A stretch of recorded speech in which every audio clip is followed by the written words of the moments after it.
Sending positive vibes to all truth seekers. Welcome to a library of humanity.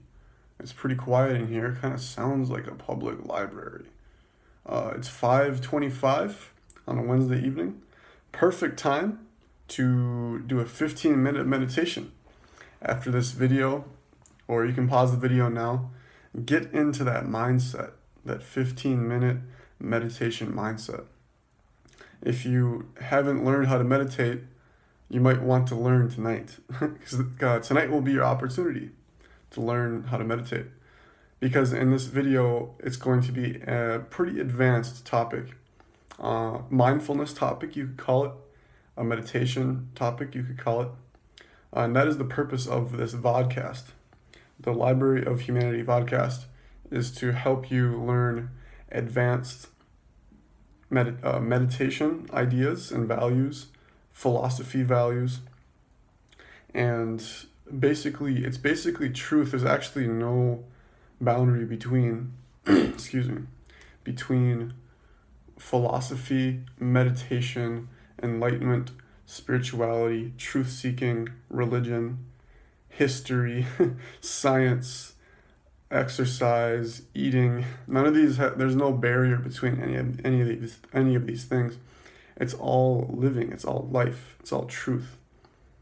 In this episode, I'm going to start off with the idea. I never know where I end up going as I go through these podcasts, but this video is going to be about a pretty advanced topic, which would be the difference between your living self and your existing self. This is a very, very big idea that just kind of dawned on me while I was meditating one day, that there's really a big difference in your consciousness between your biological self. So we'll start off with that. What is your biological self? Well, when you're conscious, when you're being conscious, you can sense the thoughts that are arising.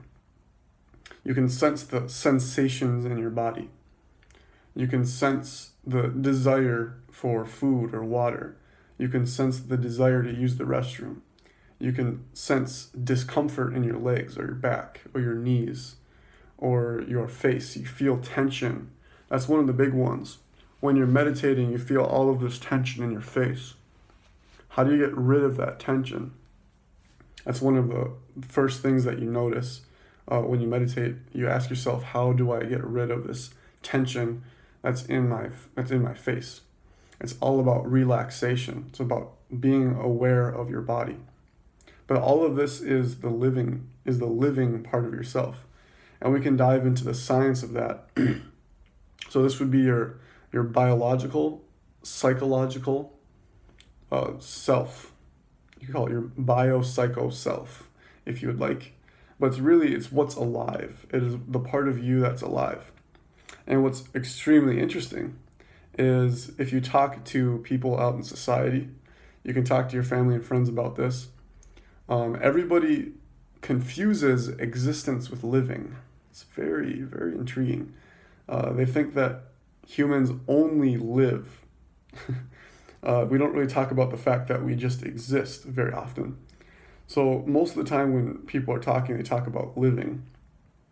And so they assume that if you're a living thing, if you're an animal, plant, or human, that you're only living, and that is the main quality of you. And I kind of learned this through talking with people once I had this realization that there's a difference between my living self and my existing self. So people assume that because you have cells, so you're living, you can feel the cells in your body. That would be kind of the deepest level of your living self. And those cells are interacting with other cells in your body. You can even go down to the chemistry level, the level of chemistry, like the neurons that are firing in your brain, how your central nervous system is interacting with what's called your peripheral nervous system. And that is all energy, and that would be all part of the living part of your body. The living part of yourself is your central nervous system, your brain. So it's basically your brain interacting with your body, and it's the sense that your brain and your central nervous system is interacting with your body. And of course, always, always, always in the now moment. Extremely, extremely important. In the now moment, this is only happening in the now moment. And that's how you become aware of the living self of your body. Very, very important. What else do we want to know about the living self of the body? I already mentioned this, but that's where your thoughts are happening. That's what your thoughts are, is the living self. And oftentimes what I notice is the living self of who I am, it can be distracting. It can be very distracting when you're trying to understand the metaphysical truth of reality. Metaphysical, epistemological. More on those topics in the future, epistemology and metaphysics. Basically, just think of it as philosophy. And I kind of forget where I was going with that. But it doesn't really matter. But yes, the distraction that the living part of yourself has, because thoughts enter, and thoughts can be so distracting. Thoughts and bodily sensations are some of the most distracting events or phenomena that are happening while you're meditating. And most people identify with their living self. Actually, probably 99.99% of people, if they would say, "What am I?" If they would honestly ask themselves the question, "What am I?" or "Who am I?" they would assume that they are the living part of themselves. They say that I am my thoughts, or I am my body. I am these bodily sensations right here, right now. I am my hands. I am this pain that's happening in my knee that is quite distracting. And the assumption is that there's living and not living. So that creates a separation between you and your environment. So it's really, really interesting. In Eastern religions, like in Zen or something, here's like a sunscreen bottle. Out in the Western culture in America, we would say this is a thing and it's not alive, right? We have separation. I'm trying to think of the word. We categorize or we separate living things from non-living things. And if you meditate really deeply, you see that there's no separation. It's actually all quote unquote alive. Really, it's existing. It's existing as pure consciousness. But everything is that way, and there's no separation. There's no separation between your thoughts, the nature of your thoughts, and the nature of the sunscreen bottle. And the key, what is the key? The key is to see that this is not ultimately a sunscreen bottle. That your experience, your conditioning has created this into a sunscreen bottle, mainly through language. That's a really big point, that ultimately, as you go more and more into your meditation and your philosophy, you'll see that everything that you see, that you're categorizing, functions as an idea from your subjective experience. Everything, and that came from your conditioning, from schooling, family, friends, church, and interacting with your own environment. So you're interpreting your environment, even when you're sitting alone in your room.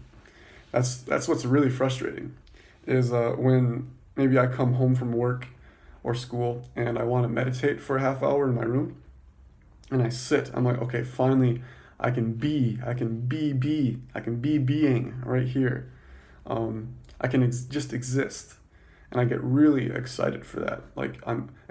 I feel like I'm leaving society for a half hour, because I know that society, even though society helps me exist as a human, society is extremely distracting from you going deeper to discovering truth. And I've realized this probably since I started, actually probably for 10 years I've thought this. I can talk more about my spiritual path in a later episode. But I've always known that I've had the deepest experiences uh, of truth while being by myself, or at least in a meditative state. I've had those states around people, especially in the last year when I've been diving into and knowing that there's no separation between civilization and nature. There's no separation between what I am and society. And there's just no separation between spiritual and unspiritual. There's actually nothing that's unspiritual. So I'll get into that in a second.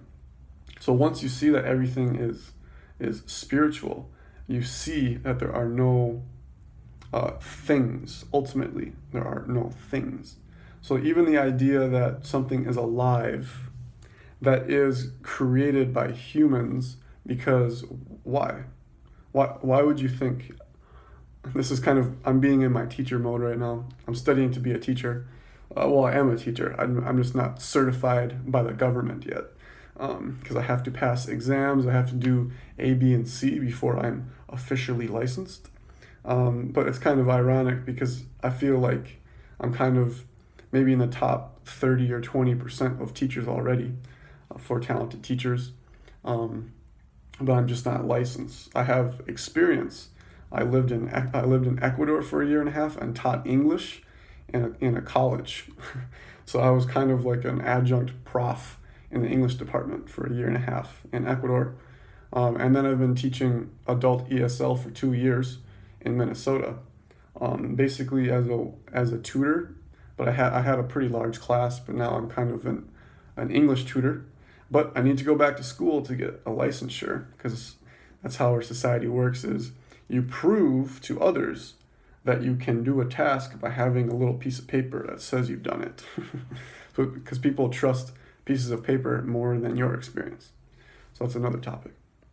But I'm in my teacher mode, so I say, why do humans want to categorize? I don't know why I can't think of that word right now. Discriminate, that's the word. Why do humans want to discriminate between living and not living things? When you're looking out into nature or the environment, why do humans want to know the difference between living and not living? Is it true? Is it true that things and animals and plants are living or not living? Is that ultimately true? The answer is no, because there's no barrier between living and non-living. Therefore, that's a superfluous categorization. It's kind of a waste of time when you're thinking about truth. That is, when you ultimately care about truth. Most people, when you talk to them, they might say that they care about truth, but they really don't. They care about what? Surviving and economically thriving. They want to be the survival of the fittest, right? People worry about being the fittest and adapting to the environment. So that is ultimately what humans care about, is adapting to the environment. And that would be probably 90 to 99% of people care about adapting to the environment. That's why people are very passionate about climate change. Most people, when they're very passionate about climate change, they really care about the fact that are humans going to adapt to the environment? That is the ultimate question. So it's actually climate change, for how most people talk about it, is anthropocentric. I've talked about this word before. Anthropo, human, centric, anthropocentric idea. Because if you become like enlightened, you don't need to worry about climate change, because you know there's no separation between you and nature. So really, climate change is kind of you know that it's an idea created by humans to focus on the well-being of society, I would say. But once you are enlightened, you can kind of see that climate change is kind of this fairy tale that's very beautiful and useful to believe in. But the idea of utility, which means usefulness, how important is that when you're seeking ultimate truth? Usefulness is a part of the truth, but so is uselessness. So saying that like this sunscreen is as conscious as I am, that would be a useless idea. That because useful means that does it help me survive and adapt to the environment? That's what people care about, is how does this help me and my or my children. People who are a little bit more systems thinking worry about their children more than themselves, which is incredible. Altruistic. How did evolution create? Because when we think about evolution, we think about the competition between living organisms. But really, to adapt to the environment, you have to be altruistic. You have to worry about your children and your species. And that's kind of interesting. If you want to know more about this, I would read The Selfish Gene by Richard Dawkins. Very, very interesting. Because ultimately he said that he could have titled his book either The Altruistic Gene or The Selfish Gene. So it really dives into the question, what does it mean to be selfish? If you care more about yourself, if you care more about your children than yourself, is that being selfish or altruistic? Because your children carry your genes. So, and ultimately, you really care about your genes. That's why you have babies, because you care about your genes. If you didn't, you could just adopt someone and it would be the same thing. Most people would just start adopting. But we subconsciously, this is all happening in our bodies. Subconsciously, we care about spreading our genes to the next generation. So again, ultimately, people care about being the fittest in the struggle for survival, or at least trying to thrive in an economy, and that's what science really, really helps us do, is survive really well as humans in our environment.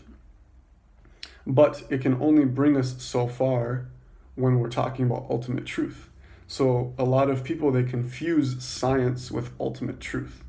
And a lot of people also confuse religion with ultimate truth. Both religion and science, and philosophy for that matter, can only bring you so far, because those are all maps created by humans, which are is different than the territory. So I'm going to use this analogy a lot, this metaphor a lot, that human ideas are maps and not the territory.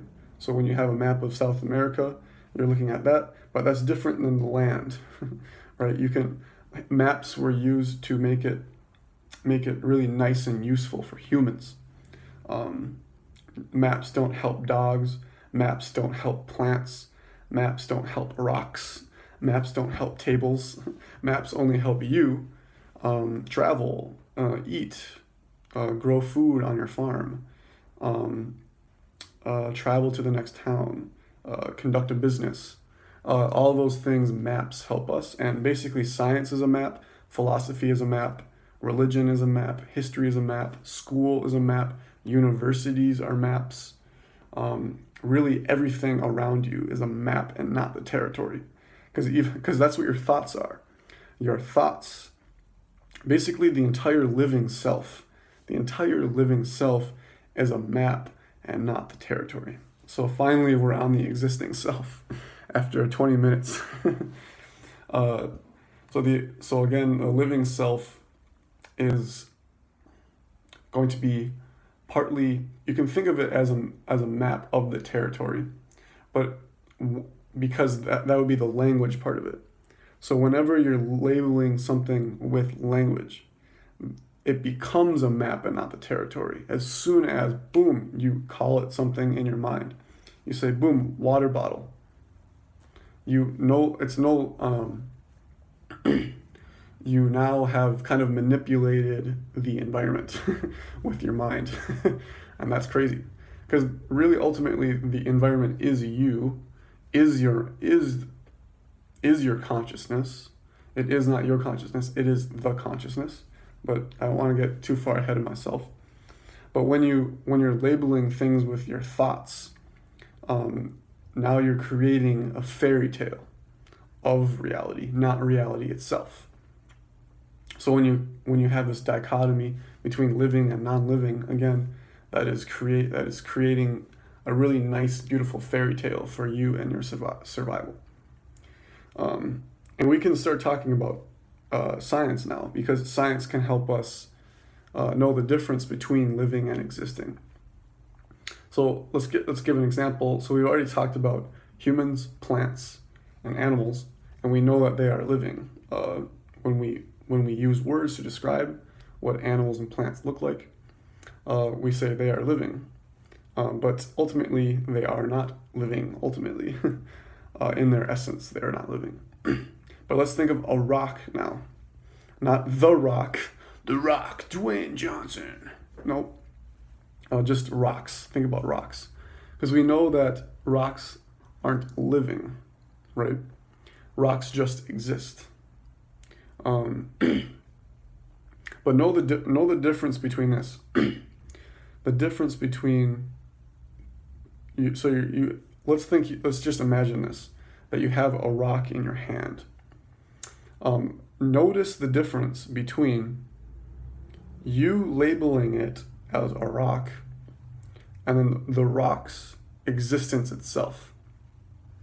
This is very interesting. If you've studied psychology, you've heard of I can't remember his first name, but Maslow's hierarchy of needs. We'll probably talk more about Maslow's hierarchy of needs in the future.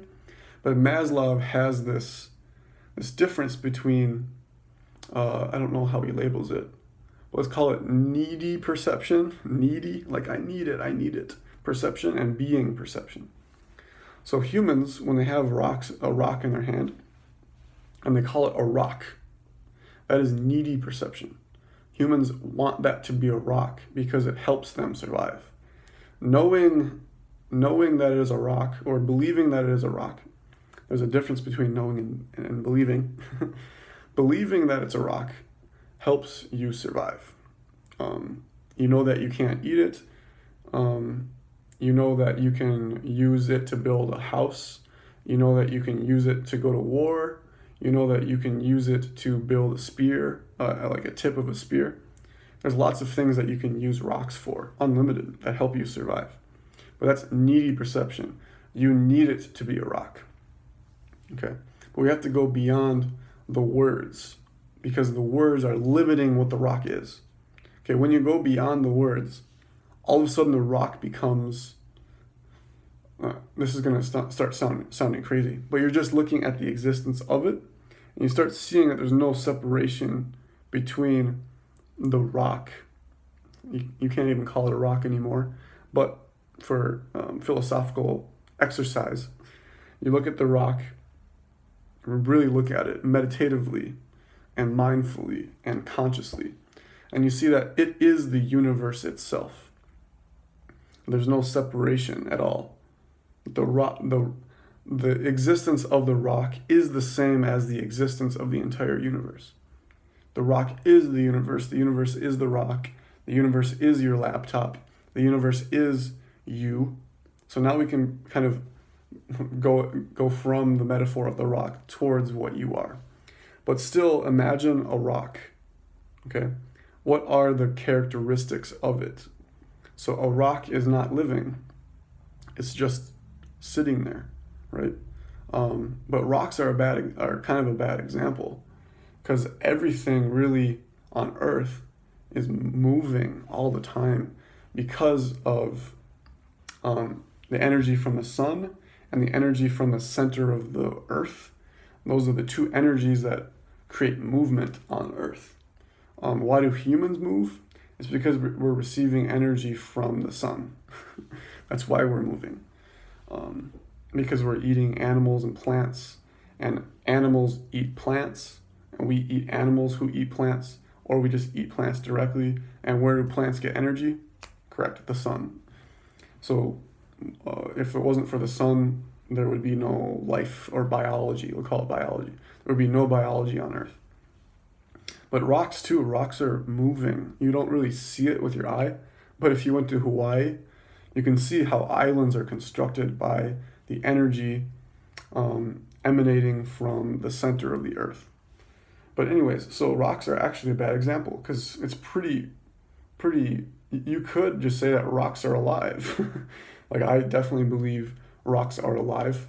They have their own existence and purpose and soul. You could call it a spirit or a soul. I like to use the word consciousness, that rocks are conscious. They are the universe. But what would be something that doesn't move at all?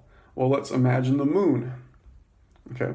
According to, like, if you're if you're kind of more in line with the science part of the universe, of the science realm of thinking, you are taught that the moon is dead, and it's just inert matter. What does that mean? It's dead stuff. I like just making simplified language. Make it just say what it is. It's dead stuff. But to sound smart, a lot of people like to use words like it's inert matter. But when you're talking to kids, when you learn this as a teacher, why do you use simplified language? It's because you have a big heart. That's why. It's eventually a lot of people, they don't know some of these big words. So you have to use simplified words to convey a big idea to someone who has not learned the big words yet. And that's why a lot of professors, they wouldn't be able to describe some of their ideas to a 3rd, 5th, or 6th grader. But that's a whole nother topic. But so the moon is dead stuff, right? So next time you're meditating, you can kind of just do a mind game. My existing self. So there's my living self. We've already discussed that. That's your biological, your chemical. I don't know enough about chemistry, the chemical part of your body. We could think of that as part of, that would be kind of the gray area between existing and living self. But when you look at the moon, you see that it's dead matter. So you start thinking, what's the difference? Or how does the moon behave versus how I behave? It sounds kind of crazy, but that's okay. When you're meditating, this is going to make total sense. For example, there's this guy, I can't remember his name, on YouTube who became enlightened. Well, he had been meditating a long time before that, but he became enlightened when he was observing a frog. And when you start meditating, you start getting frustrated, or at least you're mindful of the fact that you want to be always moving as a human person. You're always becoming uncomfortable if you're sitting still. So stillness, that's the challenge. Stillness is the challenge. For example, today I sat still for like 25 minutes, but I was hoping for a half hour, but my body felt uncomfortable after 25, so I just stopped meditating. So 25 minutes of stillness, it's pretty good. But you want to keep working up. I've done an hour before. I've done 45 minutes many times. But that's a whole nother topic. When you're meditating, you say, well, how is the moon so still, right? How does it not move? Really, it is moving. Everything is moving. But just use this as a metaphor. That why can't I move? And you realize it's your living self that is trying to move the whole time. But your existing self is going deeper than living self. So your existing self, how is that similar to the moon? Well, the moon, is made of rocks. I don't know what kind of rocks are on the moon. That would be a geological question. If you know that, if you know what type of rocks are on the moon, comment below. That would be very helpful. what are rocks? We can use physics to describe what that is, because you'd have to look at the rock. It's like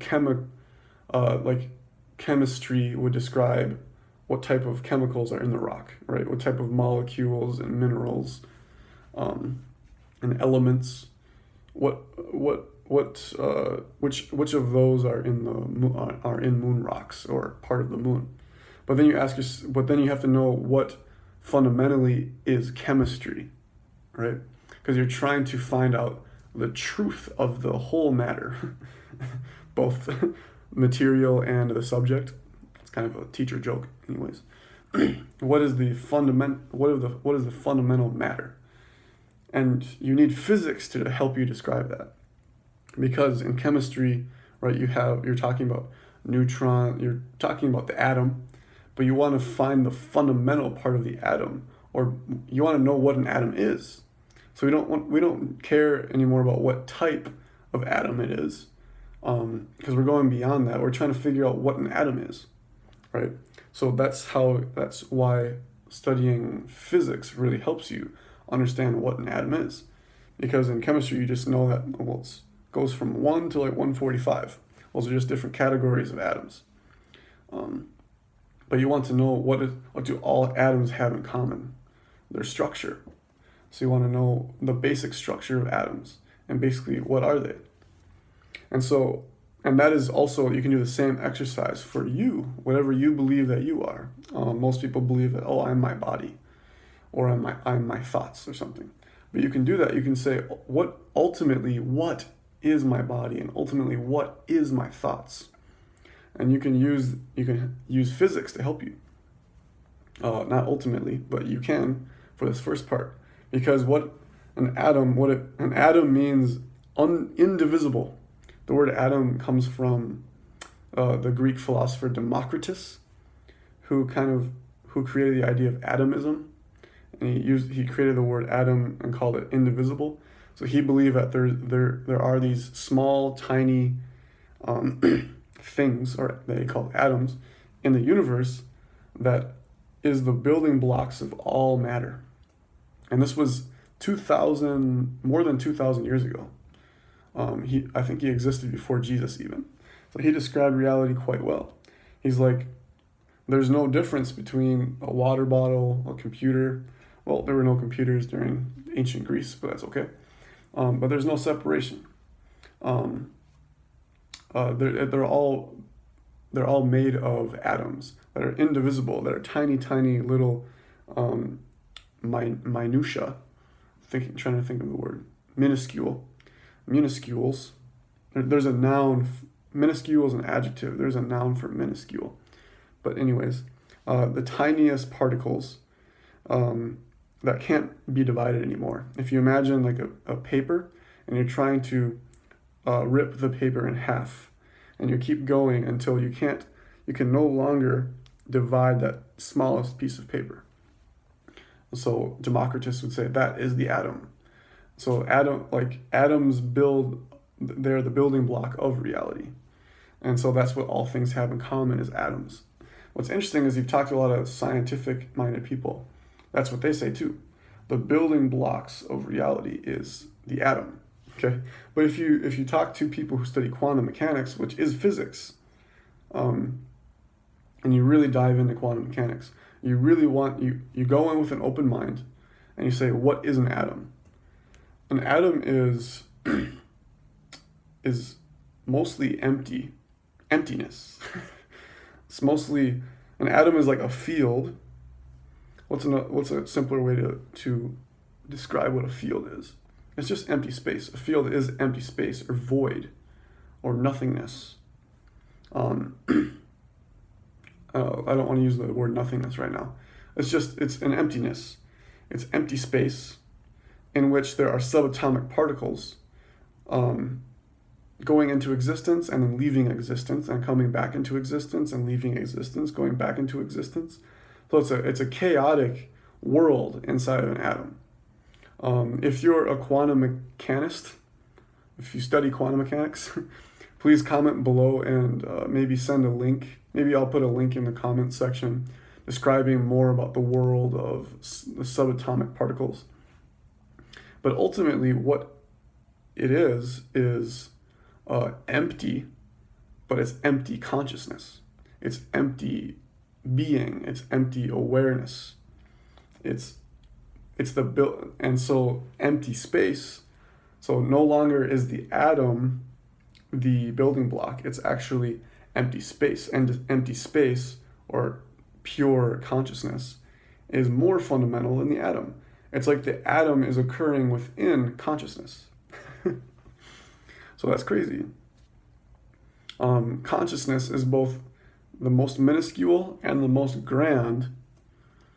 It's not a thing, it's not a field, it's just existence.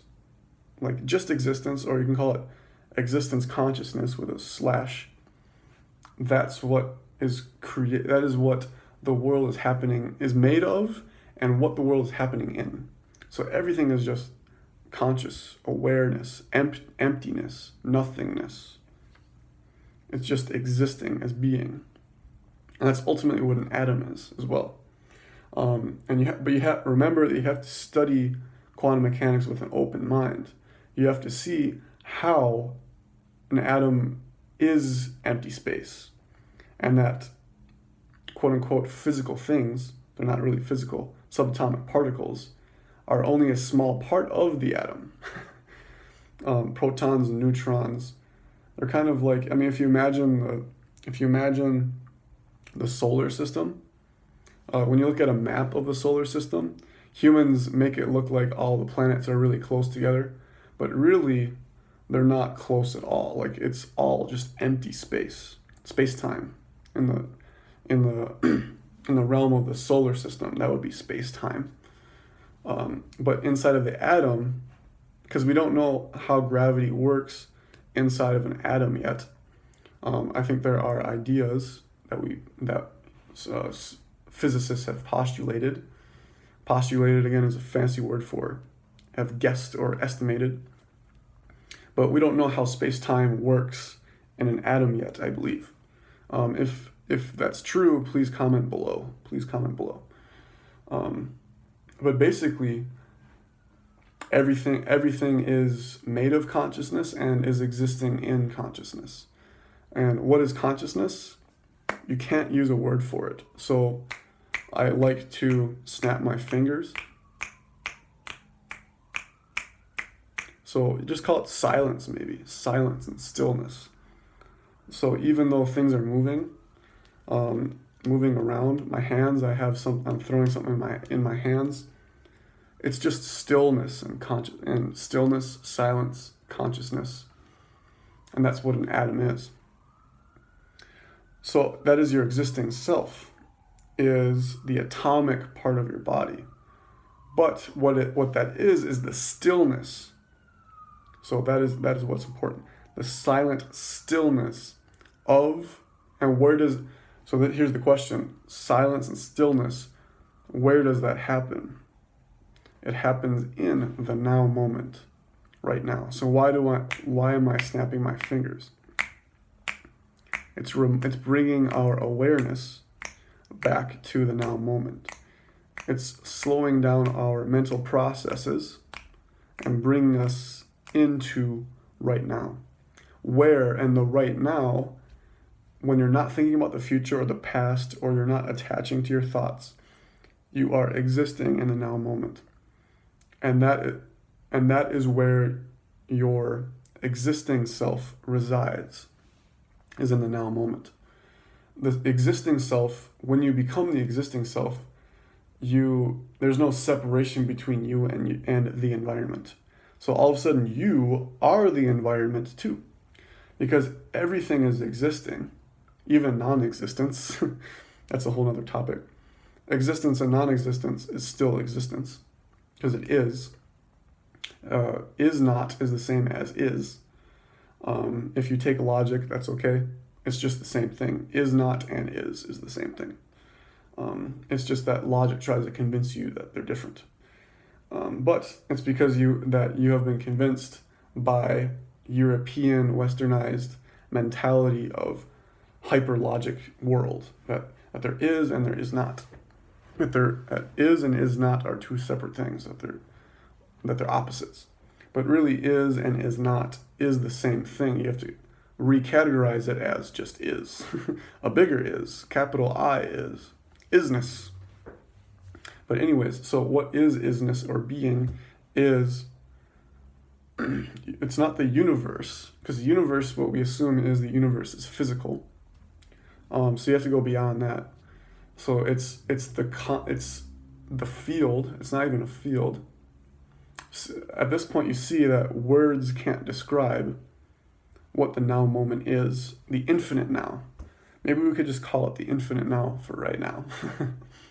The infinite now, or honestly just snapping your fingers works, because you can imagine the sound waves emanating to the entire cosmos. Just imagine sitting there snapping your fingers, imagining how the sound waves are emanating and vibrating through the entire cosmos. And that is the field of existence, the field of existence. But when you're assuming that it's a field, you're assuming that it ends at some point. But no, just imagine the universe expanding to infinity. So it's absolute infinity. So it's going beyond the universe. And that is the nature of your existing self, is the conscious part of you. So when your living self is thinking thoughts, what is aware of those thoughts, right? You have to ask yourself, what is aware of the thoughts happening in my mind? What is it that is aware of it? And you start seeing is that which is aware of your thoughts is the universe. Because your thoughts are not separate from your environment. It's the same thing, because your thoughts and the things in the environment are happening like on the same television screen.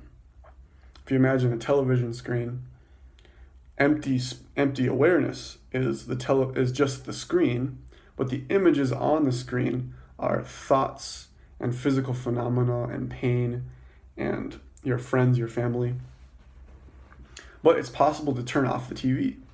And that's when you turn off your TV towards your existing self. I am, right? But not me. So know that me is your living self. But I am, the forever I. But you have to go beyond the I. So the I and I. So in Rastafari, does anybody know what Rastafari is? That is the religion of Bob Marley, originally from Jamaica. They use the phrase I and I. So you can think of that as like the I that is aware of I am. What is that? That is the universe. That is the universe. But the only reason why I use the term the universe is because most people believe that the universe is material, and that this is what the universe is material objects. But existence is what the universe is occurring within. So existence is greater than the universe. Existence itself. And that is your ultimate nature. That is the nature of all atoms.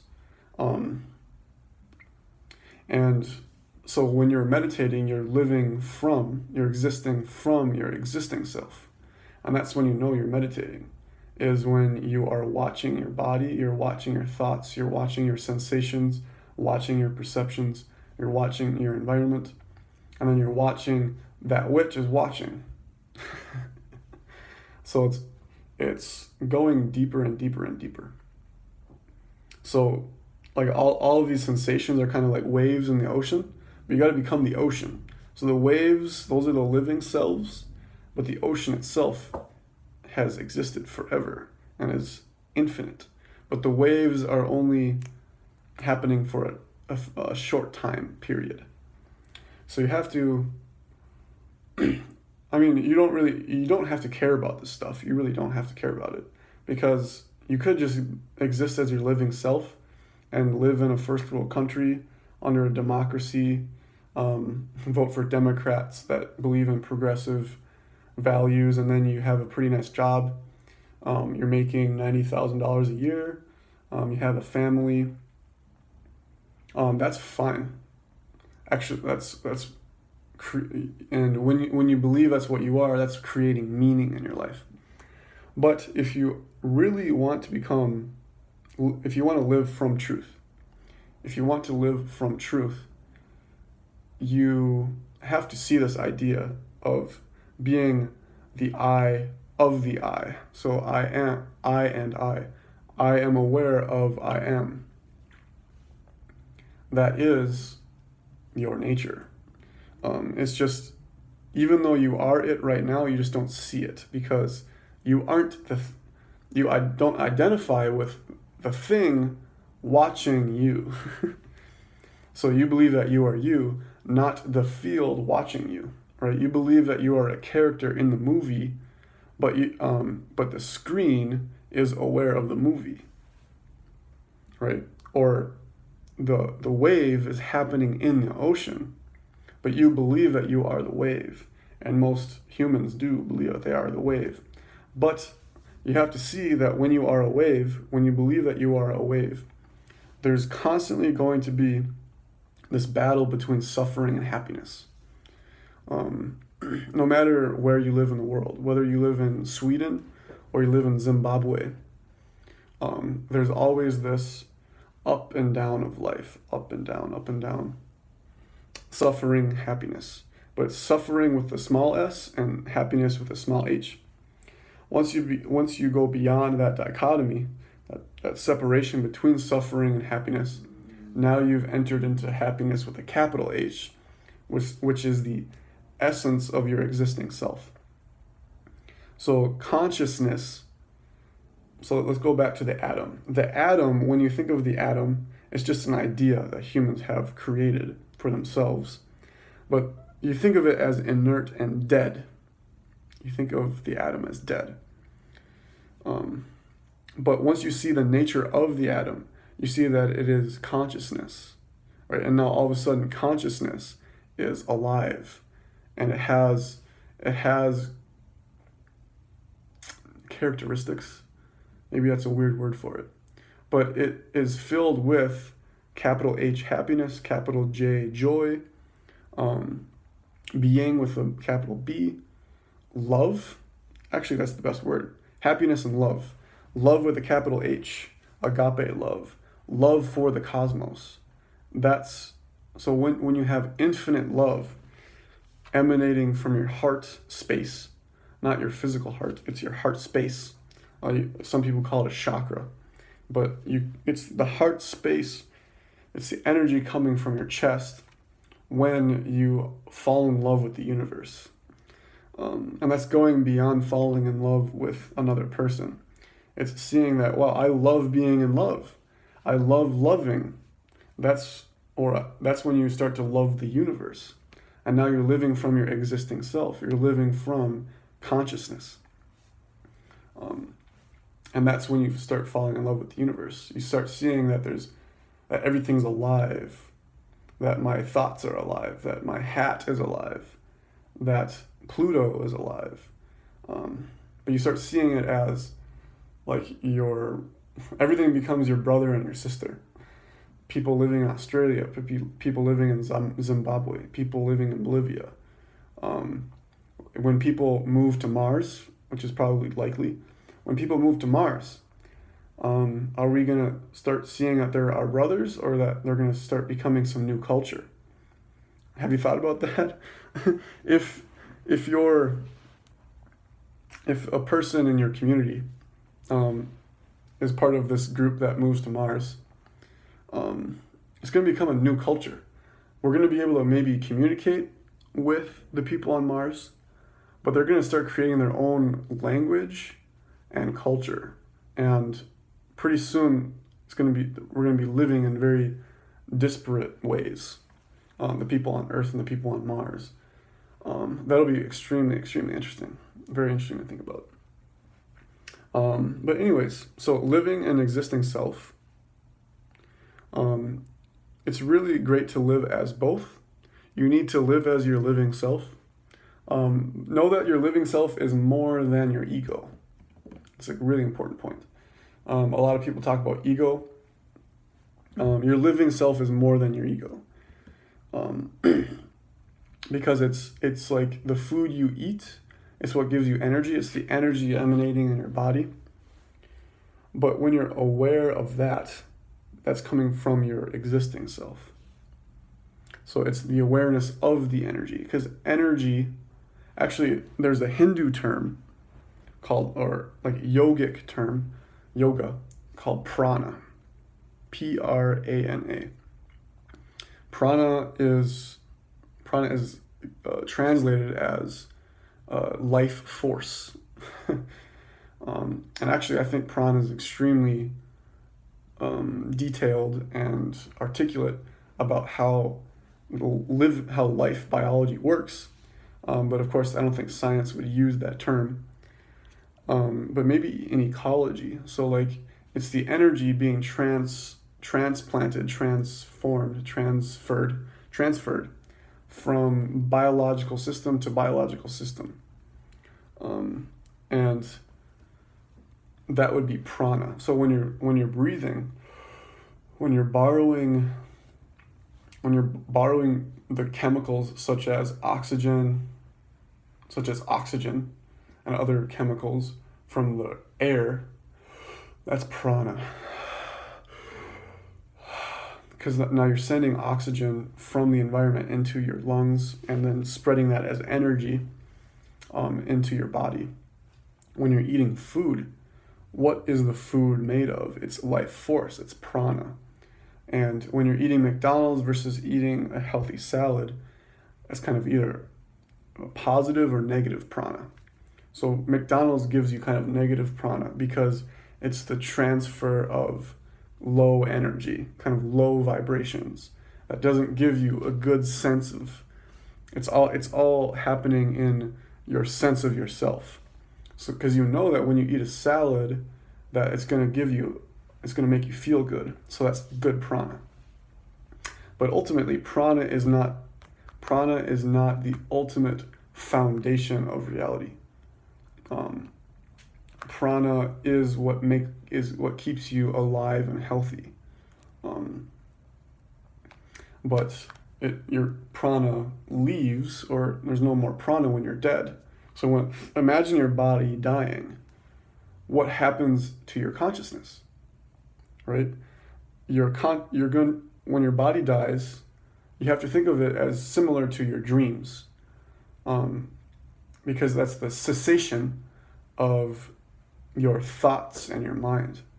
But imagine what happens between your dreams, right? It's called the deep sleep state. What is happening during that time is awareness of nothingness. And that's what existed before you were born. So every night when you sleep and you're between dreams, you return to the nothingness that you were before you were born. But know when you're the existing self, that nothingness never left. That nothingness is the essence of reality. It's extremely, extremely important to know.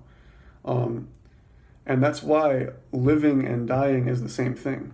Because ultimately it's all nothingness. But nothingness is conscious. And there's no difference between nothingness and everythingness. But that's kind of another topic. But basically you can think of everything as empty. Everything is empty of essence. Well, everything is empty of characteristics and physical characteristics. Everything is just empty consciousness. Empty being.